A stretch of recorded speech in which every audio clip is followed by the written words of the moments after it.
Hi, hello, നമസ്കാരം. നമ്മളിന്നിവിടെ Dubai international എയർപോർട്ടിന്റെ ഒരു ചേഞ്ചിനെ കുറിച്ച് സംസാരിക്കാനാണ് വന്നിരിക്കുന്നത്. അതായത് ഈ വരുന്ന 10 വർഷം കൊണ്ട് ദുബായ് ഇന്റർനാഷണൽ എയർപോർട്ട് ഈ ദുബായിൽ നിന്ന് തന്നെ ദുബായ് സൗത്തിലേക്ക് മാറാൻ പോവുകയാണ്.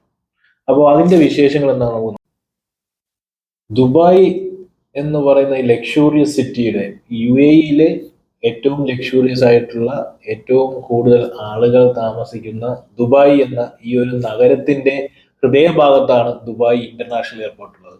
നമ്മുടെ എമിറേറ്റ്സ് വിമാനത്തിന്റെ ആസ്ഥാനമായിട്ടുള്ള ദുബായ് ഇന്റർനാഷണൽ എയർപോർട്ട് ഈ ദുബായ് ഹൃദയഭാഗത്ത് നിന്നും ദുബായ് സൗത്തിലേക്ക് മാറാൻ പോവുകയാണ്.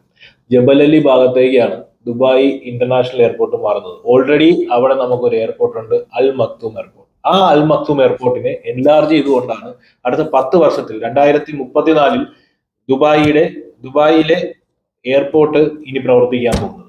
അതായത് വെറും ഒരു എയർപോർട്ടായിട്ടല്ല, ലോകത്തിലെ ഏറ്റവും വലിയ എയർപോർട്ടാണ് ദുബായ് ലക്ഷ്യം വയ്ക്കുന്നത്. അതായത് 128 ബില്യൺ ദിറംസ് ആണ് അവർ ഇതിനു വേണ്ടിയിട്ട് മുടക്കാൻ പോകുന്നത്. ഒരിക്കലും ഒരു സാധാരണ രീതിയിലുള്ള ഒരു എയർപോർട്ട് അല്ല. ഇപ്പോഴത്തെ ദുബായ് എയർപോർട്ട് തന്നെ അത്യാഡംബര രീതിയിലുള്ള എയർപോർട്ടാണ്.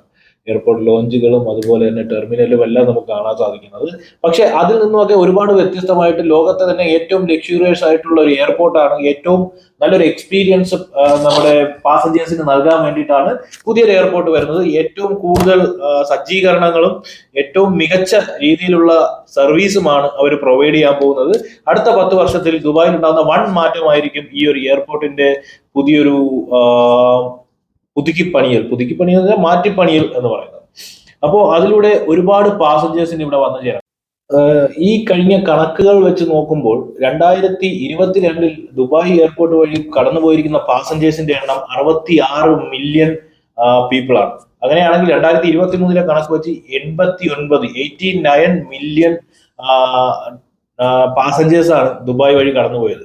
പക്ഷേ ഇനി വരാൻ പോകുന്ന ഈ ഒരു എയർപോർട്ടിൽ 2034 വരാൻ പോകുന്ന ഈ ഒരു എയർപോർട്ടിൽ എല്ലാം കഴിയുമ്പോൾ 260 മില്യൺ ആളുകൾ പാസഞ്ചേഴ്സ് ഇയർലി ആ എയർപോർട്ട് വഴി കടന്നു പോകുമെന്നാണ് പറയുന്നത്. അതായത് സാധാരണ ഉള്ളതിനേക്കാൾ അറൌണ്ട് 3 ടൈംസ് ആളുകൾ കൂടുതലായിട്ട് ദുബായിൽ വന്നു പോകും. അതുവഴി ഒരുപാട് വികസനങ്ങൾ ദുബായിൽ വീണ്ടും ഉണ്ടാകും, വീണ്ടും ഒരുപാട് അവസരങ്ങൾ ഉണ്ടാകും.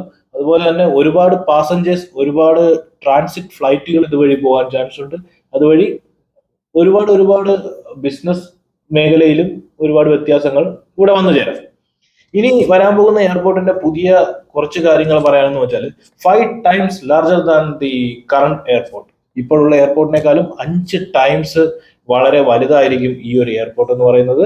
അതുപോലെ തന്നെ 5 പാരലൽ റൺവേസ്, ഒരേ സമയം 5 വിമാനങ്ങൾക്ക് ഒരുമിച്ച് ലാൻഡ് ചെയ്യാൻ സാധിക്കുന്ന 5 റൺവേകളാണ് പുതിയ എയർപോർട്ടിൽ അവർ സജ്ജീകരിക്കാൻ പോകുന്നത്. അതുപോലെ തന്നെ ഒരേ സമയം 400 ഗേറ്റുകൾ, എയർക്രാഫ്റ്റ് ഗേറ്റുകൾ 400 എണ്ണമാണ്. നമ്മളിപ്പോൾ ട്രിവാൻഡ്രം എയർപോർട്ട്, എനിക്കറിയാവുന്നത് ട്രിവാൻഡ്രം എയർപോർട്ടാണ്.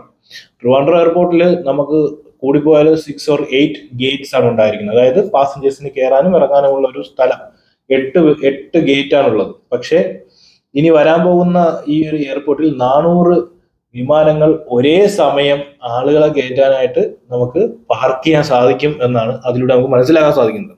പിന്നെ പറയുന്നത് ഇതുവഴി 12 million tons of cargo yearly നമുക്ക് ദുബായ്ക്ക് എന്ത് ചെയ്യാൻ പറ്റും, കയറ്റിറക്കുമതി ചെയ്യാനായിട്ട് സാധിക്കുമെന്നാണ് പറയുന്നത്. ഓൾറെഡി ഈ മക്തൂം എയർപോർട്ട് എന്ന് പറയുന്നത് ഇപ്പോൾ കൂടുതൽ കേന്ദ്രീകരിക്കുന്നത് കാർഗോയും അതുപോലെ തന്നെ ചെറിയ പാസഞ്ചർ ഫ്ലൈറ്റ്സുമാണ് ഇപ്പോൾ അവിടെ ഓപ്പറേറ്റ് ചെയ്തുകൊണ്ടിരിക്കുന്നത്. പക്ഷെ 2034 ആവുന്ന സമയത്ത് ലോകത്തിലെ ഏറ്റവും വലിയ എയർപോർട്ടായി മാറുകയും ഓൾറെഡി അൽ മക്തൂം എയർപോർട്ട് നമുക്ക് ദുബായ് സൗത്തിൽ തന്നെ അവിടെ ഉണ്ട്.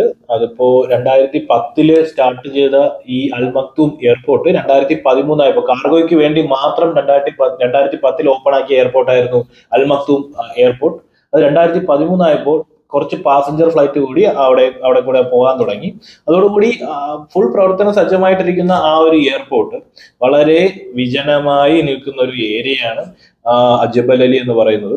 അപ്പോൾ അവിടെ കൂടുതലും കാർഗോയെ മാത്രം കേന്ദ്രീകരിച്ച് നടന്നിരുന്ന ഈ ഒരു ഓപ്പറേഷൻസ് ഇനി ഓൾ ഓവർ, അതായത് ദുബായിലെ മെയിൻ എയർപോർട്ടായി മാറുകയാണ്. ദുബായിലെ മെയിൻ എയർപോർട്ട് എന്ന് പറഞ്ഞാൽ ലോകത്തിലെ തന്നെ ഏറ്റവും വലിയ എയർപോർട്ടായിട്ട് മാറാൻ പോവുകയാണ്.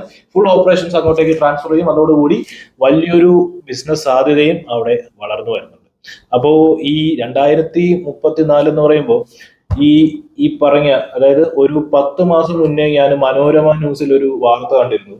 അതായത് ദുബായ് എയർപോർട്ടിന്റെ മുഖച്ഛായ മാറാൻ പോകുന്നു, 2050 കൂടി പുതിയ എയർപോർട്ട് വരുമെന്ന് പറഞ്ഞു. പക്ഷെ ഈ ഒരു കുറച്ച് മാസങ്ങൾക്ക് ശേഷം ആ 2050 വരുമെന്ന് ഉദ്ദേശിച്ചിരുന്ന ആ ഒരു എയർപോർട്ട് 2034 കൂടി വരുമെന്ന് പറഞ്ഞിട്ട് അതിനെ കുറച്ചുകൂടി സിമ്പിൾ ആക്കി, എത്രയും പെട്ടെന്നാക്കി.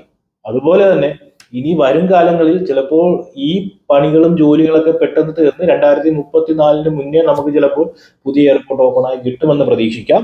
അതുപോലെ തന്നെ ഈ ഒരു ഉദ്യമത്തിന് മുൻകൈ എടുക്കുന്ന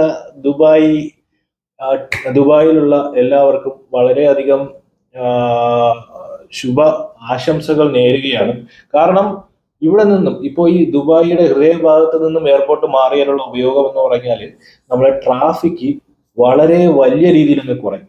അതായത് രാവിലെയും വൈകുന്നേരവും ട്രാഫിക്കിൽ പെട്ട് കുഴയാത്ത ഒരാൾ പോലും ദുബായ് ഷാർജ റീജിയനിൽ ജീവിക്കുന്നില്ല എന്നാണ് എനിക്ക് തോന്നുന്നത്.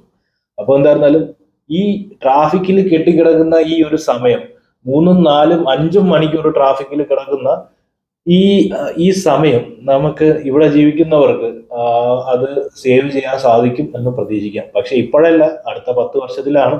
എന്തായാലും നല്ലൊരു ശുഭാപ്തി വിശ്വാസത്തോടു കൂടി all the best. Thank you.